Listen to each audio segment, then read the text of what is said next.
Hi everyone, welcome to our webinar today, which is building confidence and managing anxiety in your child. And this is the part two of a two-part webinar. So if you haven't managed to catch part one, please do try and view that, because that will be helpful for what we're covering today in part two. My name's Ellis Blythe. I'm an assistant psychologist with the Psychology in Schools team. And joining me today is Gemma. Gemma, would you like to introduce yourself? Yep. Hi, everybody. My name's Gemma Dutton, and I'm a senior children's wellbeing practitioner in the Suffolk Wellbeing Under 18s team. And I'm going to be joining Ellis in presenting this webinar to you all. So I will turn my camera off now, but I'll be back later on to join you all again. That's great. Thank you very much, Gemma.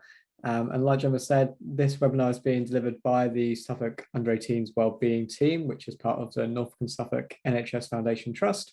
And the content has been developed predominantly by Islington CAMHS, which is part of the Whittington Health NHS Trust as well. Okay, so to get started, we're going to start with a Slido question. So we use something called Slido as our main interaction tool to engage with you today. We don't use like the Q&As in Zoom or anything like that. Instead, we found Slido to be quite helpful. So to interact with us today, please do log into slido.com. It's a completely free website. You don't need to download anything. All you need to do is go onto the website, which is slido.com. You can see on the left-hand side of your screen there. Put that into your web browser on your phone or your computer or whatever device you're using. And then there'll be a search bar. If you can put in the code 609353, it should pop up with the questions that are on the slides as we ask them, and you can answer them and interact with us today. And we've found it to be a really helpful way of keeping you guys engaged, because it's, you know, you don't want to just listen to us drone on for an hour, and we want to hear from you as well. Okay, so we've got 4 people so far have responded, and it seems to be quite a mix of how people are doing today. But I'm glad that we've got some people being able to log in and join us with the interaction. Lovely. And what I will say is, please don't put anything sort of confidential or any identifying information in the answers to Slido. Whatever you say comes up on the screen so that other people can see it. So just keep that in mind. Okay, amazing. So thank you very much for answering that question. Hopefully, if your day is not going too well today, hopefully we might be able to make it a little bit better, but we'll see as we go through. So really, if we think about this being the part 2, it's really helpful for us to know what you took away from the part 1, from the last session.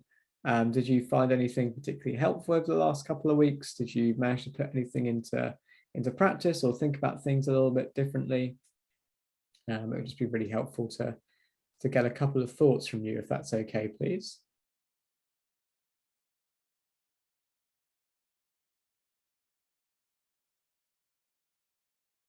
There's a few people typing.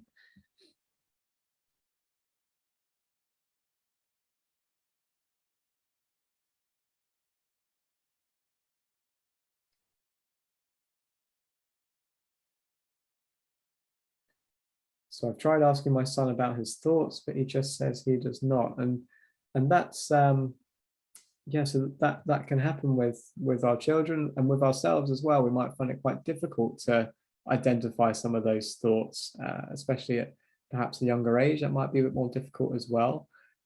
So it can be helpful to think about the other aspects of that sort of anxiety wheel we were looking at, where we had the behaviors and the sort of physical and emotional feelings as well, that might be worth starting to investigate. So talking about anxious thoughts and behaviors with my son is, so someone else has found sort of the opposite, which is absolutely fine. Being aware of my own anxieties, giving my child space as well, but she found it quite difficult. And these sort of changes do take time. It can be, if we haven't really spoken about our anxiety and our worry before, it can be quite an alien concept to suddenly start having to talk about it. So it will take time for our children to get a bit more used to being able to maybe engage in these spaces. So another person said, think about my own anxiety. So we're sort of seeing a bit of a theme of being able to understand our own reactions and responses and our own anxieties as well. Lovely. So how I respond to my son's anxiety, having a better understanding of anxiety. Yes, we looked at sort of what anxiety is, a bit about the brain house, noticing how much my daughter asks for reassurance is a good one. So that's, I'm glad you've been able to come away and start noticing and maybe noting down sort of how often that reassurance takes place. And I've noticed more physical feelings of anxiety that I hadn't seen before. And that's good. So being able to notice these things can be really helpful in starting to make changes. So that's great. So I really appreciate all your feedback. And I guess I just wanted to use the opportunity as well to sort of try and recap a little bit about what we spoke about in our last session. So we've got on the sliders there about the thoughts, feelings, and behaviors of anxiety, which is what we covered. Starting to understand when anxiety might be a problem, because we know that anxiety is a very normal response that's there to try and keep us safe. And alongside that, considering the context, so what's happening in the world at the moment that might be influencing our anxieties. And we thought a bit about the parent responses, which you've articulated as well, and then thinking about the anxiety detective and keeping track of those thoughts, feelings, and behaviors, which some of you have started to do as well, which is fantastic to see. So the aims of this session really is to try and introduce you to strategies that you can do as parents to help manage anxiety in your children and to help them build some more confidence. And we're going to be trying to link these strategies to the thoughts, the feelings, and behaviors that you may have noticed when your child's anxious as well. So before we get into the meat of it, just again, a little bit about confidentiality. So we're going to use Slido to ask you questions and get your feedback, and your responses will be visible on the screen to everyone that's here. So please don't share any personal details, confidential information, or identifying information. And just to note as well, we won't be able to respond individually necessarily to any questions that you put on there, but instead we try and address common themes and give you strategies that may be helpful for those themes as well. Because it's a webinar, we won't be able to hear and see you. Your camera and mic is switched off, and that's just so that we can make sure that we use Slido as our main way of interacting with you today. Okay, so I'm going to hand over to Gemma to get us started on the strategies, and I will join you a little bit later. Thanks, Alice. Okay, so this slide is just a kind of overview, so you can see some of the strategies that we're going to be covering in this webinar. So I'll just talk you through them. We're going to start by thinking about the idea of containment and how you can help your child understand and kind of contain some of their anxious feelings. We've already talked a lot about noticing our own worry, but we're kind of going to think about that as parents, how we can notice our own worry and how that's kind of impacting our children's worry. We're going to think about relaxation and some kind of helpful strategies that you might want to suggest to your child or do with them. We're going to think about how you can kind of break your child's anxiety down into kind of smaller steps so that they can start to challenge some of their anxious thoughts or feelings or behaviors by doing, so sort of a learning by doing approach. We're going to think about problem solving as well, which kind of really helps with that breaking things down and understanding, what are the steps your child could take. And we're going to think a bit about worry time as well, because we know that worries are really sometimes an important part of a young person feeling anxious. And finally, distraction. We're going to try and cover that as well. So lots to get through in this workshop. So we'll start right away, I think, with a Slido. And I guess I just want to start by thinking about what you're already doing to help kind of calm your child down when they're feeling anxious, because as parents, you're going to have loads of strategies and ideas and things that you are doing that are working well. And so I think it's helpful to just kind of start there with what you're already doing that is helpful. And, hopefully there's some ideas here as well we can share with the group so that other parents can get some ideas of things that they could try. So I can see lots of people already like really fast fingers typing. So we'll have a look and see what people are already doing at home. Giving space to calm down. Yeah, I think that's brilliant. Often when we're really, really anxious and we're really, we flipped our lid, like we said last time, we're in that real feeling state of mind. Sometimes we just need space just to give us time and space to kind of calm things down. Someone's saying they just give in when they don't want to do something. And sometimes we do give in because either it's easier or it's quicker or we don't have time. And it's sometimes about picking the battles, isn't it? Picking our fights. Someone's saying that they do reassure them, but now they've learned it's not very helpful. And I think that's a really good conundrum for parents, isn't it? Sometimes we reassure, it's so natural. And of course we want to do that. but maybe it's about picking your moment of when it's helpful to give that reassurance or not. Someone saying they give them physical space and let them know that you're there for them. That's really lovely. Just kind of letting them know, I see that you're upset, and giving them space.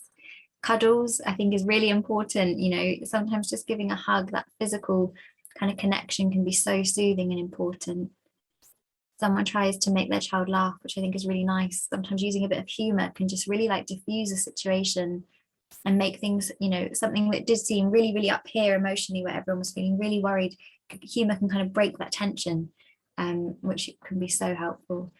And someone saying they sit next to their son and they give him a cuddle until he calms down. And yeah, I think that proximate space, just being there, even if there's nothing you can say or do in that moment, just physically being present, can be so helpful. And it's reassuring, but without kind of giving the reassurance, I guess, in that verbal way, but just kind of letting them know that you're there for them. And someone saying that their daughter has a really soft blanket and they find it really soothing, so they get that when their daughter's anxious. And I think that's a really good point, actually, that sometimes we don't think about those kind of transitional objects that people can use sometimes to soothe themselves. So it is a bit of an external resource. They've got that blanket, but if they're using it and the texture of it, and it really helps them to kind of soothe and calm themselves, it can be a really helpful kind of method to help them start to calm down their own physical and emotional response to feeling anxious. So brilliant. You guys have got loads and loads of ideas, and some really, really good ones, some similar ones and some new ones. So I think it's really helpful to just see that there's already so many things that you're doing that are helping your child when they're feeling anxious. So what we're going to hope to do today in this webinar is just add a few more strategies or suggestions, maybe like more tools in your toolbox is a way of thinking about it, some things that you might want to try as well. So I'm going to move on to talk about how to contain your child's worries. And I think this is really helpful, especially if we think about the age group we're talking about, the under 12s.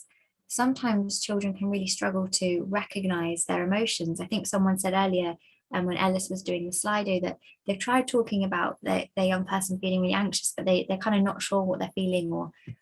And sometimes as a parent, one of the most helpful things that we can do is name their emotions with them, to help them kind of acknowledge what's going on, give a name to it, and then to help them kind of feel contained, feel calm, and to kind of reduce that kind of anxious response.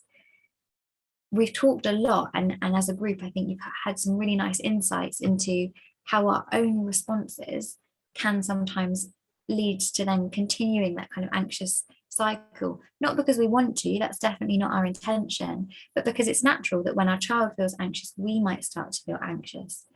So sometimes one of the most helpful things we can do is use our own responses to kind of model and show our child that actually the situation is safe and everything is okay, and that you're kind of aware of their difficulties. I think it's really important that with containing, we're always validating the feeling that our child has, even if we don't understand their worry, or we think it's really disproportionate to maybe the situation. Maybe it's something they've done a lot of times before, but they're still feeling quite worried about it. Then we want to definitely name and acknowledge their emotion. And I think sometimes just saying something really simple, like, I can see that you're really upset by this, or I can see that you feel unsure, or you're worried, just kind of putting names or words to those emotions can be really, really helpful. And it will definitely help your child to feel less alone in managing those worries, because sometimes worries can feel really, really isolating. So just letting your child know that you're aware and that you see that they're struggling can be really helpful for them. I think a really good example, and sometimes it can help to put an example to containing, because it might sound a bit kind of abstract, is if you imagine that your child kind of came out of school and they were crying, you know, there could be kind of different ways of responding to that. So you might kind of run up to the teacher and say, why is my child crying? You know, what's happened today? What's gone on? And then your response is kind of making your child even more aware. I'm upset, something is wrong, something bad's happened. Or maybe you could take a kind of containing approach and say, I can see that you're really upset and it looks like something has happened today. Shall we go home and talk about it? Or do you want to have a cuddle? Or taking that other, like, more containing approach can sometimes help just let your child know maybe something difficult has happened, but you are aware and you understand, and that they can kind of come to you and talk about that with you. So it's really important to just kind of think about how our own responses can help kind of contain our child's anxiety. And it's definitely also helpful to validate their feelings. So we're not saying, I see something bad's happened and let's just forget about it, but it's kind of giving them the space to go, I can see you're really upset about that, and maybe we could talk about it, or we could have a hug, or and you can acknowledge their feelings to help them make sense of how they're feeling. So on the next slide, we can see here some helpful responses, because containing, it can be, it's kind of a funny word as I'm saying it, I'm aware it's not sort of everyday language that we would use. So here are some kind of helpful responses, or some things that you can try, because often one of the things I hear from parents is, I just don't really know how to respond in that moment. I don't want to make it worse, but I don't really know what to do to make it better. And sitting in someone else, when someone else is really distressed, especially our own child, can be really hard to kind of sit in that moment and feel those feelings. So like you've all already said, which is brilliant, just being aware of your own responses is really important. So just trying to hold on to some of that self-awareness of what you might be doing or saying or feeling. Staying calm on the outside. So sometimes as parents, maybe often as parents, we don't feel calm on the inside. We might be thinking about so many different things, like things we've got to do at home, things that are going on at work, things that are going on in our relationships. But on the outside, if we can try and kind of stay calm so our child can see that we are calm and contained, that can really help them take their cue from us, that things are okay and that they are safe. As someone said earlier, giving a hug. If your child likes to be hugged or touched, it's very personal. Some children don't, and that's okay. But some children feel really contained by a hug or a physical kind of hand on their arm or on their back, a reassurance. Whatever's comfortable for you and your child, that I think that can be really containing. Sometimes it's about helping your child to make sense of what they're worried about. So helping them to understand, with the example I gave of someone coming out of school crying, you might say, well, what happened in the school day? Was it something in the lesson, or was it something in the break time? And then you might get into the details of the situation, and they might be telling you what happened, but you might start interpreting what, maybe, I think you felt really embarrassed because you put your hand up and you got the answer wrong, and you could start explaining it like that to them, whatever the situation might be. And as someone rightly said, sometimes your child, they can't tell you what's wrong. They don't know. They know something is wrong, but they can't put words to it. But we could use more indirect ways of communicating, like giving a hug, like we said, to let them know that things are okay. Or we could start to talk about, maybe some of the positives in the day. Tell me one thing that was really good in your day. Oh, in comparison, what was one thing that wasn't so good? So kind of indirectly, you're learning about what might have happened, but it's not as direct as saying what's wrong, what happened. You start to kind of talk about their whole day, their experience more generally. So those are just some helpful responses or things you might want to try when trying to kind of give that containing response to your child. I'm going to move on to a kind of Slido example, because I think this could be a really good opportunity to think about how this might work in practice. So I want you to imagine that your child has come out of school and they're saying, my teacher hates me. How do you respond as a parent in a containing way? So what would you do if that was you and your child? What might you say? Or what might you do if you were trying to take the kind of containing response? So not the kind of escalating response, but how might you contain your child in this situation? And I can see some people typing, so I'll just give you a minute to kind of think about that.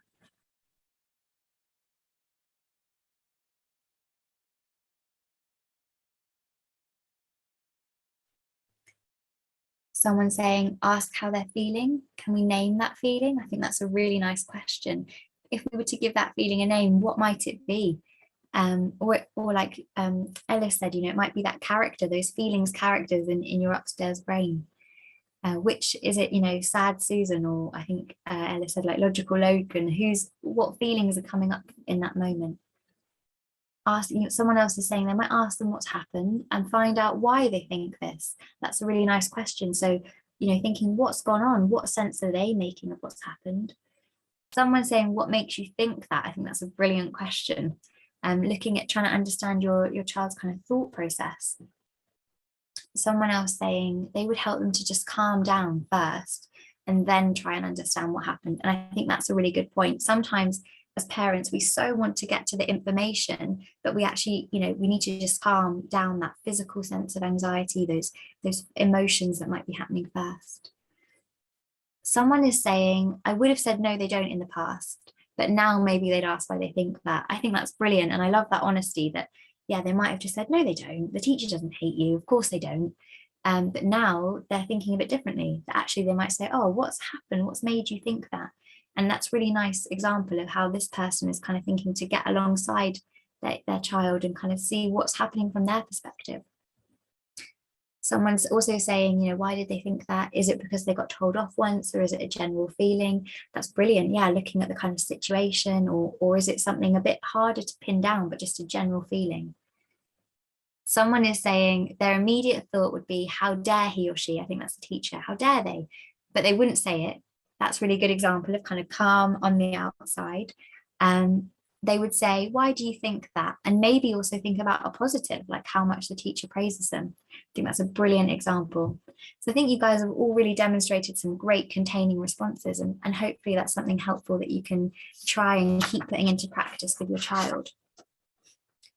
I think moving on, if we think about the next strategy, which is kind of noticing your own worries. And we've spoken about this, and I think it kind of just links in with the containing. So just to kind of recap and put them together. It is so normal to be worried about your child's worries. You're their parent, you love them, you care for them. Of course, if they're upset or worried, you're going to feel worried or upset or uncertain. And containing your child's worries, so doing all that really nice containing that we just talked about, might leave you feeling worried. Maybe just simply because you're worried that they've had that experience of feeling worried. So sometimes the most helpful thing we can do is to just kind of moderate our own responses so that our child kind of is taking, that kind of cue from us. But we also need to notice how that makes us feel. We might be left with a lot of feelings of worry as well. And it's just something to kind of be aware of. I wonder if we can kind of go to the next Slido and just get you guys to think, have you ever noticed yourself feeling worried about your child's worries? I'm wondering if this is something a lot of people have kind of experienced. Lots of people saying straight away, yes, definitely, they have. They've noticed that. In fact, I think everybody is saying yes. And I think that's really helpful. And hopefully it helps to see that you're not alone in that, and that other parents definitely feel the same way as you. And I think that kind of validates what we're saying, that it's such a normal emotional response. I think it's really important as parents to kind of validate, our own distress and frustrations when our child is feeling really anxious. And it's kind of like that flipped lid analogy that we talked about last time. If your child's lid is flipped and you're trying to help kind of calm them down, it's natural that your lid might be getting a bit flipped as well, because you're responding to their kind of emotional state. And I think it's just really important as parents to kind of be kind to yourselves and to acknowledge that you are going to be feeling that way, and to think about what you can do to help kind of bring your lid down, to help calm you down, to then help to calm your child down so they can take that example from you.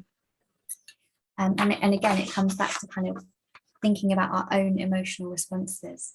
So I'm wondering if we can go to the next Slido and just get some ideas about how you guys manage this worry. What do you do to help calm yourselves down if you're feeling particularly worried about your children's worry? And again, I think it will be really nice to kind of share some ideas as a group so that other parents can maybe take away some ideas of things that they might not have thought of. Someone saying they take time for themselves once their son's gone to bed. I think that's a really, really nice point. Sometimes, when you've got your child to bed and you've then got the space yourself to kind of to have some time, do something you enjoy or do something relaxing. That sounds like really, really good advice. Someone saying that they really struggle and they blame themselves. And, I think it's really great that this person's been able to be so honest and say that maybe they are feeling a lot of guilt, that they're feeling worried. Hopefully they can see from other people's responses that this is completely normal, and that all the other parents in this group are actually feeling the exact same way. So trying to kind of, take a kind of kinder approach to yourself, and hopefully knowing now that this is a really normal response will be helpful. Someone saying they take a deep breath and they give themselves a moment before responding. Yeah, that's brilliant. I've heard of parents sometimes counting like to 5 or 10 just to kind of steel themselves before that moment and then think about how they want to respond. Someone else saying they try and rationalize it a bit. It's so easy to get caught up in things. And I think that's a brilliant example of the upstairs brain kind of helping out the downstairs brain. So they use their logical upstairs thinking to go, okay, I don't want to get caught up in all the feelings of this. What is this actually about? What can I do about this situation, or what's going on in this situation? I think that's really helpful. And sometimes when you write things down as well, I don't know if people did the log we talked about last time, but kind of having the evidence to look back on can be really helpful. Someone saying they talk to a partner or a friend and they share the worries. Similarly, someone saying they talk to their mum, and I think that's brilliant. Even in this small group, just kind of sharing that we all feel these worries and we need to talk about it. I think it just shows how natural it is. So definitely kind of sharing the worry. And someone saying talking to their partner or their mum or their friends, thinking about who else is around in your child's life so you can kind of have that support from them, can be really, really helpful.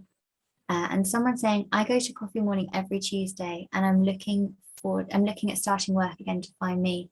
I think that's brilliant. It's so important to access this support, and someone saying looking forward to kind of starting work maybe as well, kind of acknowledging that you're a person too and you've got your own life and your own interests and your own needs, and it's really okay to kind of fill up your own resource bucket, fill up your own needs first, and by doing that you'll be helping your child to then to support them with their needs.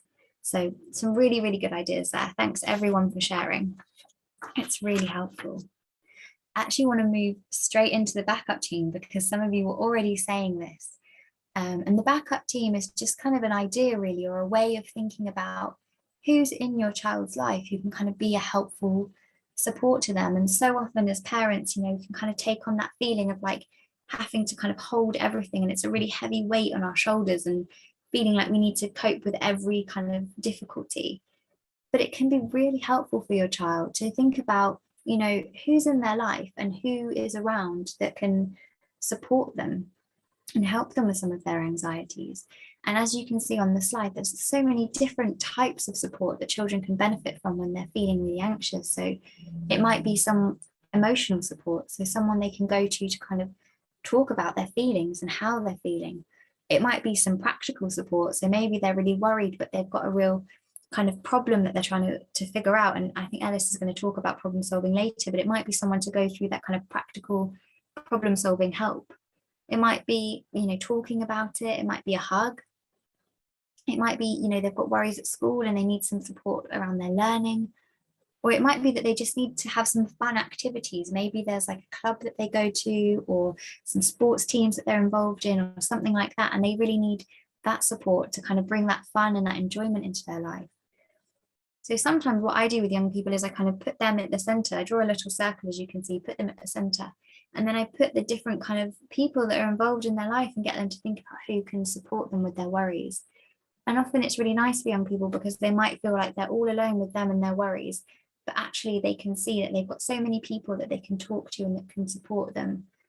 And also as parents, you can see that actually you're not alone in this situation. You've got other people that can kind of help them manage their worries. So I think it's just a helpful idea that sometimes it can be really nice to do as an exercise. Okay, so we're going to move on now to our third strategy, and this is using relaxation to reduce some of those physical sensations that we talked about that can come with anxiety. So as we've said before, when we get that anxious response, our body can kind of become flooded with adrenaline, which is that kind of hormone that gets the body prepared in the fight or flight response to deal with danger. So we get lots of physical symptoms, or we can do things like maybe our heart beating really fast or breathing a bit more quickly, feeling a bit sick, feeling a bit panicky or a bit clammy. These symptoms are really, really unpleasant, but they're not really dangerous. So it is a normal response, a normal reaction that your body's going through. But sometimes using relaxation strategies can really help to calm the body's threat response and to help bring your child down to a state of calm. And again, bring their flipped lid back round to kind of help them feel calmer. So lots of people have probably heard of breathing exercises, but I think it's really important to understand why we're doing them, which is to kind of help calm the body's like adrenaline response, and by using those deep breaths to slow the breathing down, slow the heart rate down that might have got a bit excited during the kind of really aroused, anxious state. So there's a hand on the screen, and that's because sometimes it can be really helpful, and children often like doing kind of hand breathing, where you breathe in, tracing up one side of their finger and breathe down for the other. And it's quite tactile because they can kind of match their breathing to the feeling, and they just take 5 breaths and it can help them feel really calm. So it might be breathing in and then breathing out and then breathing in and breathing out, and following all the way around the hand.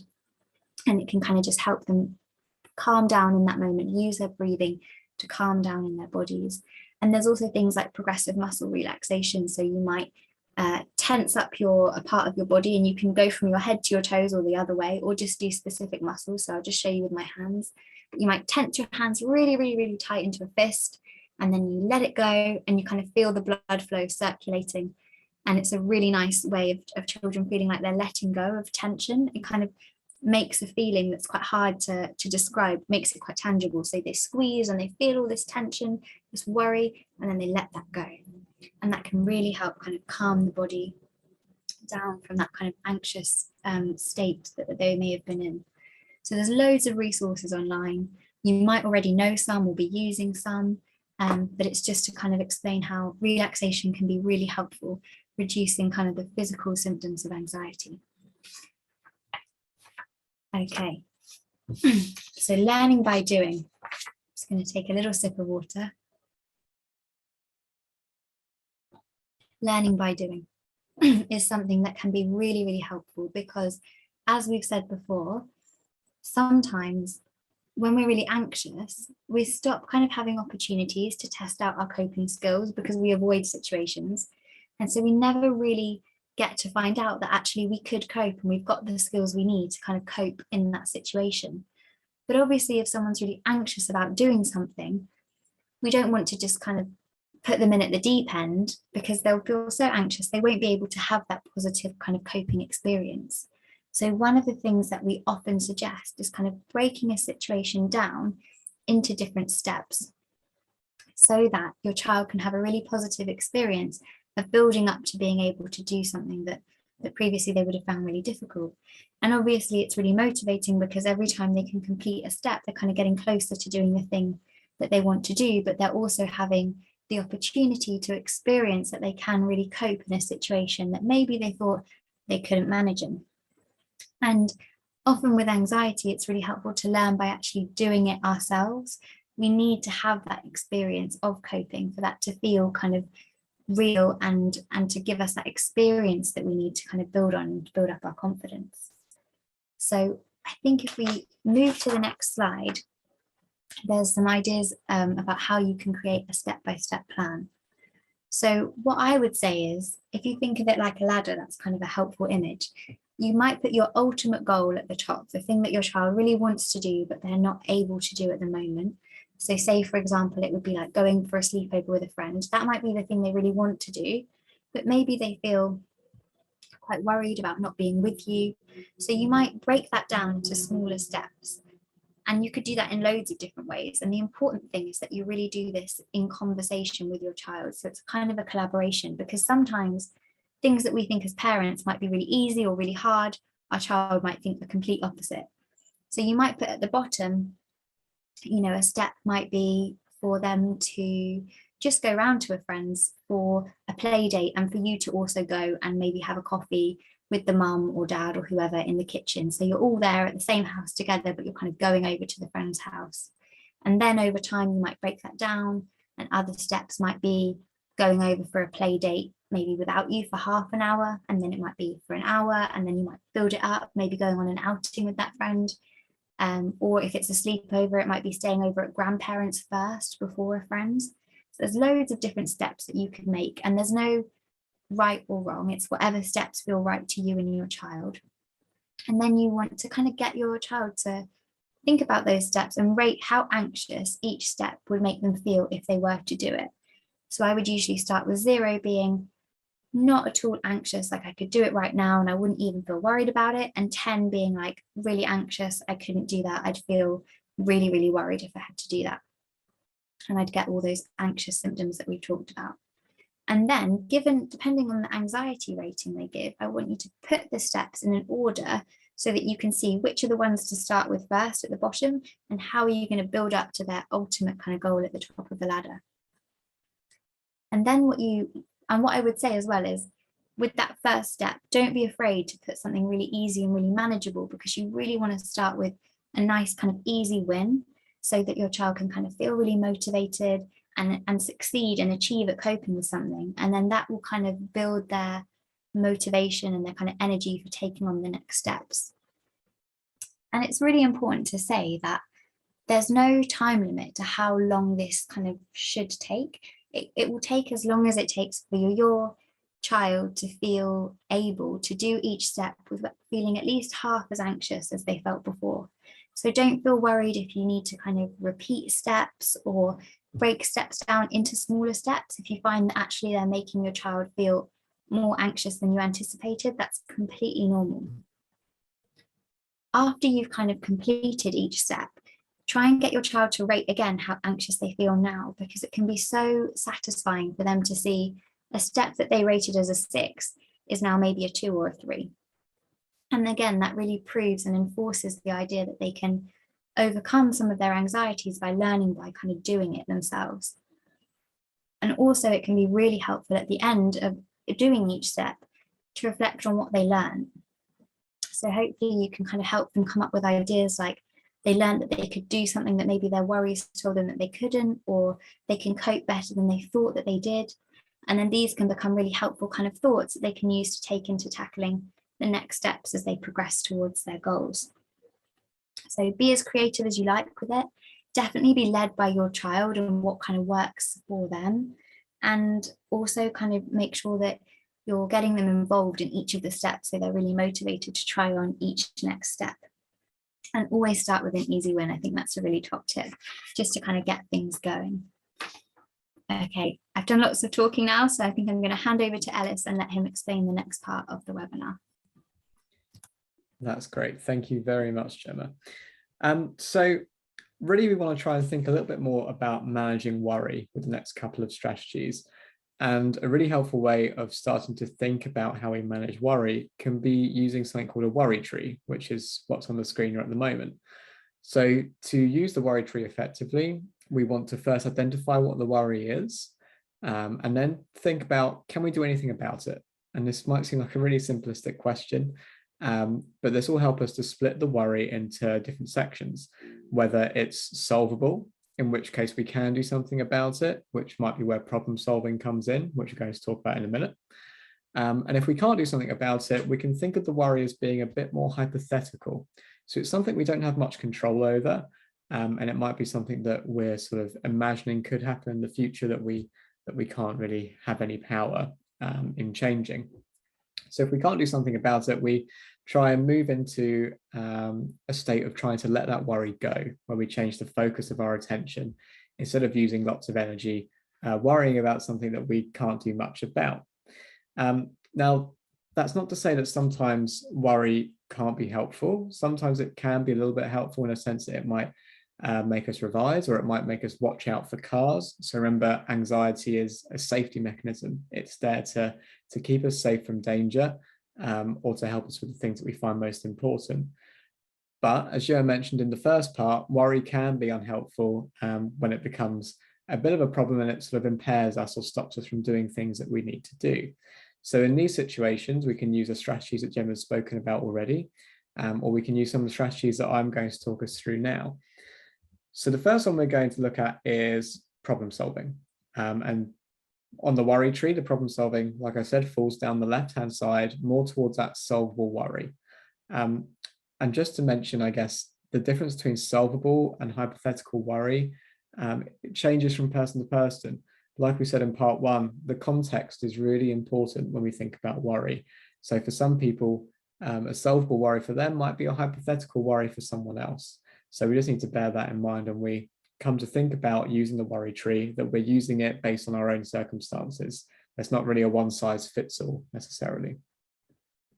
So let's think about a solvable worry that we can try and use some problem solving for. So if we think about potentially, I don't know, an exam's coming up for our child, and considering this is an under 12s workshop, that might not be too appropriate. Maybe the SATs are coming up. That's something that young people still do around that sort of age. And what we can do with an example of need to do an exam is that we can think about how we revise or how we learn, think about creating a timetable so it feels more achievable. We might speak to a teacher. So these are all sort of quite solvable solutions that we can engage in to help to manage the worry. So if we think about problem solving, we're really trying to use this on worries that are solvable, on worries that are realistic. And we know that our children are going to face difficult situations at one time or another as they go through their lives that they will have some sort of control over. It's worth noting that we may want to try and solve the problem ourselves. So we might want to do that solution, give that solution, and just take that worry away, which sometimes can be helpful. But we're missing out on a really useful opportunity to help our young people and children learn how to do this for themselves, how to problem solve themselves and get to the solution on their own eventually. So if they can start learning the skill now, when they come to adolescence and adulthood, where they'll have more difficult situations that they need to face, such as life, then they will have the strategies and they'll feel more confident in being able to use them. So when we use problem solving, especially for children under the age of 12, it's going to be a collaborative approach to start with. We're always going to want to be there to sort of facilitate the problem solving, to help offer potential solutions and suggestions that we can think about. But just be mindful that it's not just a case of us offering as parents the solution that we think is best. So this is a quick guide as to a problem solving strategy, and we'll send some sort of problem solving worksheets out to you in the follow-up email with the resources so that you've got something to work through. But the first step we want to do really is to identify what the problem is. It's really difficult to think of the solution if we don't really have a clear idea of what the problem is. And we know that with young people and children, especially when they're under 12, that the problem might be not so clear. Like the example we spoke about earlier, when Gemma was talking, with how we respond as parents. Our child's come out of school saying, my teacher hates me. That might not necessarily be the problem. The problem might be something that happened in class. So, maybe I put my hand up and I got the answer wrong, and my teacher might have looked a little bit disappointed. And so we need to try and figure out exactly what the problem is. Once we know that, we can start thinking about solutions. And we want to really try and note down all the possible solutions that our child thinks of. So even potentially silly ones, or ones that don't feel necessarily appropriate to actually do. So if your child is worried about going on a school trip, for example, a solution of, well, I'm going to, if they're going on a school trip to a zoo and they're a bit worried about that, they might have a solution of, well, I'm going to get the zoo closed down. It's silly. It's probably not really going to be a helpful solution, but it's useful to put into the process so that we can start looking at the pros and cons. So we're teaching our child to weigh up each of the solutions that they come up with. So they're learning how to do the process effectively. It's not, with problem solving, it's not just about getting the answer. The process is really, really important. So you want to think about all the possible choices we can. Maybe give yourself a limit to 5 or 6, perhaps, depending on the amount of time you have, because you've got to then go through the pros and cons for each one. So for each solution, think together about the pros, so what's helpful about it, why might it work, and the cons. So what is not going to be so helpful? Might there be any repercussions of using this solution? So for example, if our child hasn't done their homework and doesn't want to get in trouble, maybe a solution they come up with is, well, I just won't go to school that day and I won't see my teacher and I won't get in trouble. Well, the cons are perhaps they'll get in trouble for not going to school instead. And they might still have to see that teacher in the future and talk about their homework. So really trying to help our children see the pros and cons, but giving them the opportunity to lead this. So we can offer perspectives, but let them try to be the one that takes us through. And of course, that's all dependent on how old your child is. So if your child is perhaps 6 or 7, then it might need a bit more of a guiding hand from us as parents, as opposed to a child that's maybe 10 or 11. So just being mindful of your child's age. Then what we want to do is think about if the plan's doable. And with the plan, we want to pick a solution and try and think about what we're going to do, how we're going to do it, where it's going to be done, when it's going to be done, and if there's any barriers that might come up from using that solution. And then we can look at those and think, okay, is this plan doable? Is it realistic? And we can rate how good it is. What's really helpful that this slide doesn't show, that will be on the sheets that you get, is the last step. After we do the solution, we need to come back and we need to review how helpful it was. Did it solve the problem? Were there any consequences that we didn't really think about that might come up? And the review is really important for learning. So we want to try and think about how we overcame any potential barriers that popped up, or if it didn't help, what solution might we go back to instead? Do we need to go back and think about a different solution? Do we maybe think that the worry might not be solvable and we need to go down the other side of the worry tree that we're going to go on to next? So just to really emphasize that the review process is really, really important to the overall process of problem solving. Okay, so what do we do if the worry is hypothetical? If it can't be problem solved, and instead we need to try and let it go or change the focus of our attention? So I suppose these worries can often be identified by thinking about a future event that may or may not happen. So for example, worrying about if you're going to get ill. That might be a hypothetical worry. Again, based on context, that might be a solvable worry for someone else. So we have to keep in mind that it's very dependent on our own circumstances to whether it's solvable or it's hypothetical. But just to bear in mind that if we're thinking about the future, it's often the fear of the uncertainty of whether or not these worries will happen that make them so stressful or scary. So a strategy for trying to manage hypothetical worry, we've got a few different ones here. So the first one is worry time. So what can be really helpful is giving an allotted time for your child to sort of think about their worries, or a time where they can write in a worry book or put something in a worry jar, for instance. And while this doesn't necessarily take the worry away, it does give the worry a time to be able to be thought about, because being worried and anxious can be exhausting, can be really tiring, and it can get in the way of things that we enjoy doing.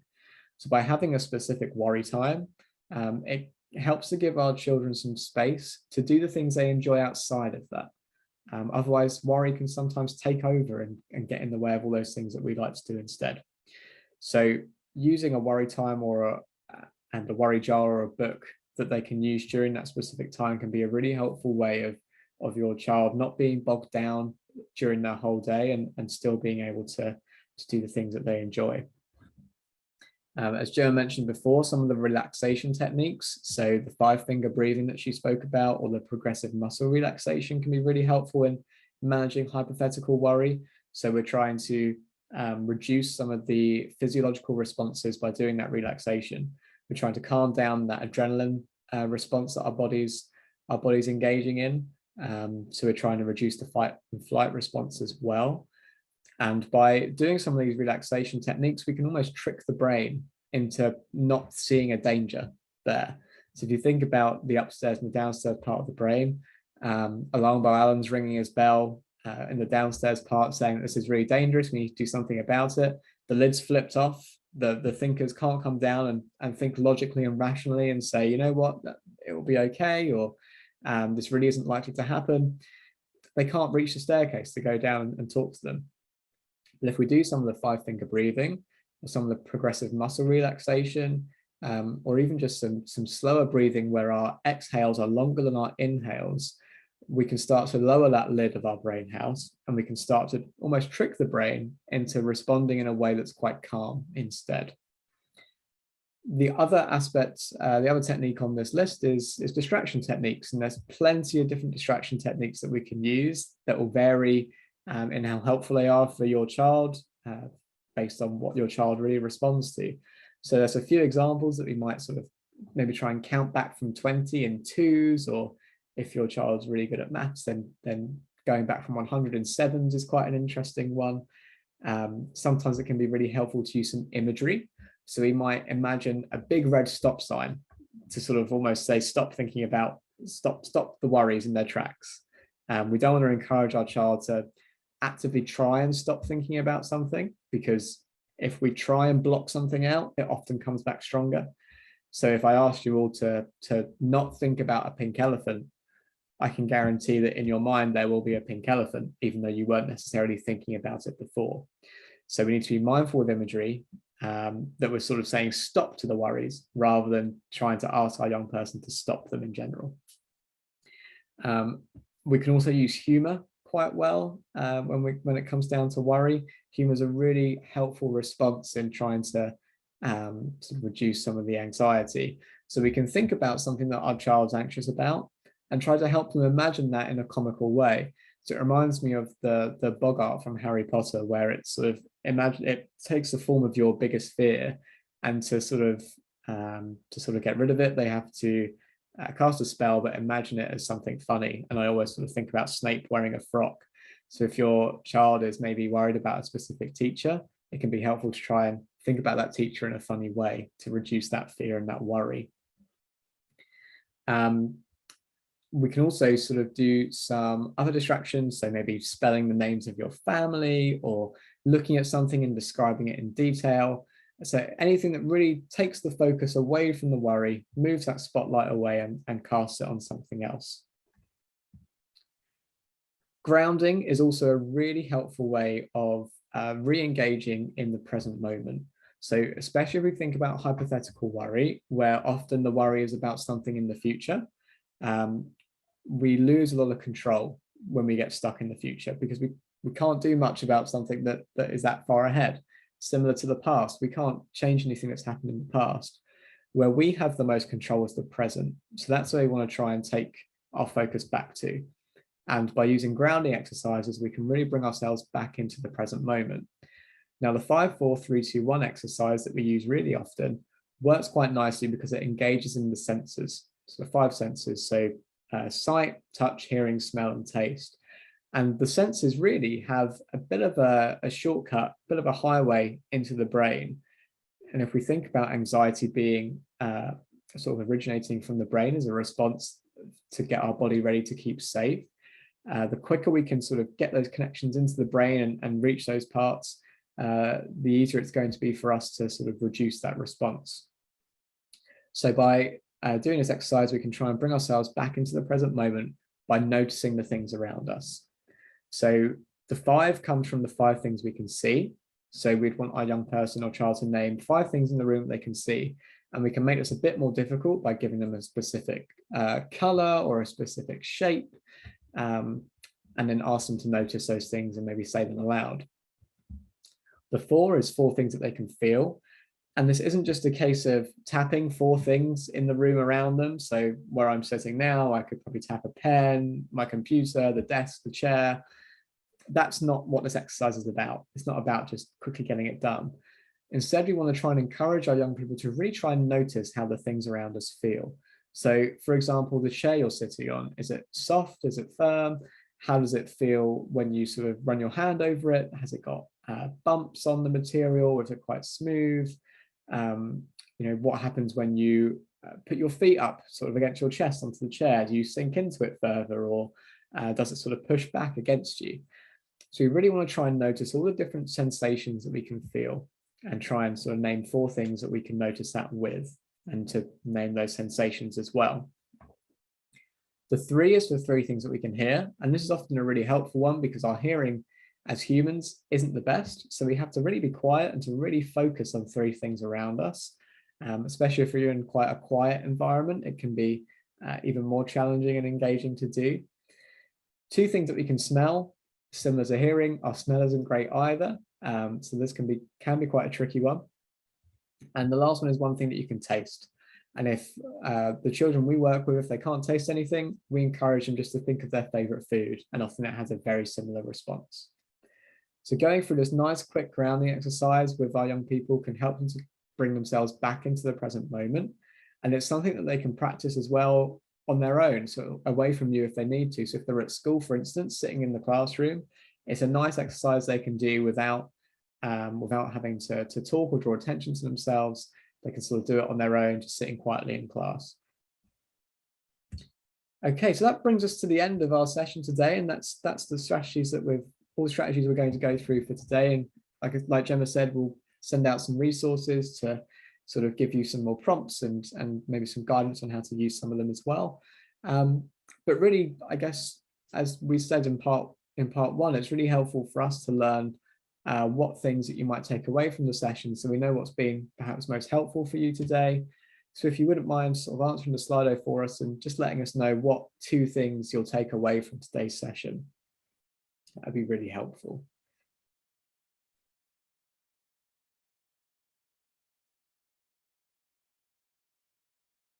There's just a couple of people typing, so I'll give you a moment to finish it off and send them through.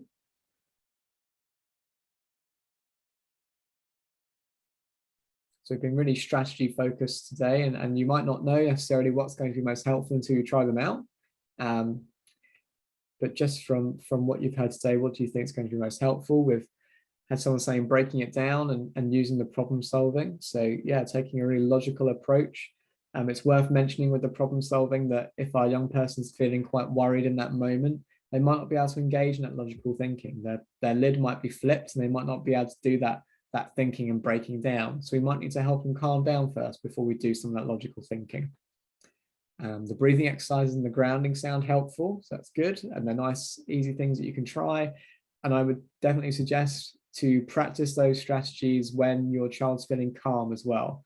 So it's not just a case of when they're anxious, give them a go. When we're worried, it can be really difficult to engage in different things. So if we can practice when we're calm, we help to make the link between the exercise and feeling calm as well. So the worry tree is the problem tree, and the containing, that's really helpful to know. How to manage the hypothetical worries, so again, using the breathing, the grounding, distraction and relaxation, and helping your child find a backup team. Absolutely. And I think it can be really helpful for us as well to find our own backup team, because being a parent when our child is feeling quite worried can be hard, be really difficult. Trying to be containing when I respond, being really mindful of our responses, that's great to hear. I'd like to know more about how to break down the goal using the ladder approach. So where can I find out more? So what we'll do is we'll send out some resources that will sort of give you some templates and some ideas on how to break this down. There's also some really useful websites that you might be able to access that sort of just help you to break it down. But I think breaking down the goal into smaller steps is really quite dependent on where your child's at. And it's always helpful if it's led by your young person, because then they have the extra motivation to engage in it. So I would suggest absolutely having the resources to help guide you, but try to make sure that the steps are mainly coming from your young person and are in line with what they find difficult and what they think would be a next good step to try. Okay, excellent. And just like part one, just to check if you found this session helpful, just to give us some feedback so we know if we need to make any changes, or if it has been useful for you today. I'll just give you a moment to respond to that. Please feel free to be completely honest. We'd rather have completely honest feedback, because it helps us more.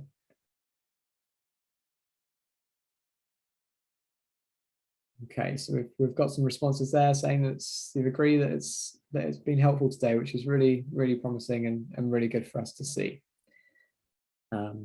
Excellent, and I'll just move on to our final slide again. Resources and signposting. We'll be sending out resources to you that are sort of linked with the content we've been talking about today. If you feel you need any further support about or after implementing these strategies or giving them a go, and then please do speak to your GP on how to access support in your local area. I'm mindful that we might have parents joining us that aren't from Suffolk, so your GP is going to be a really useful point of contact to access the support that's available in your local area.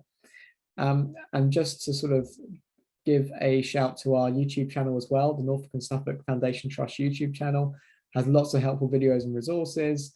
It has all the workshops that the Psychology in Schools team have done as well, and podcasts that might be helpful. So please do when you get the slides, you can click on the link that's in the slide, or you can search for us on YouTube and we should pop up. So thank you very much for joining us today. We hope you found this and part one helpful, and we hope to welcome you to another one of our workshops again soon. Thank you very much.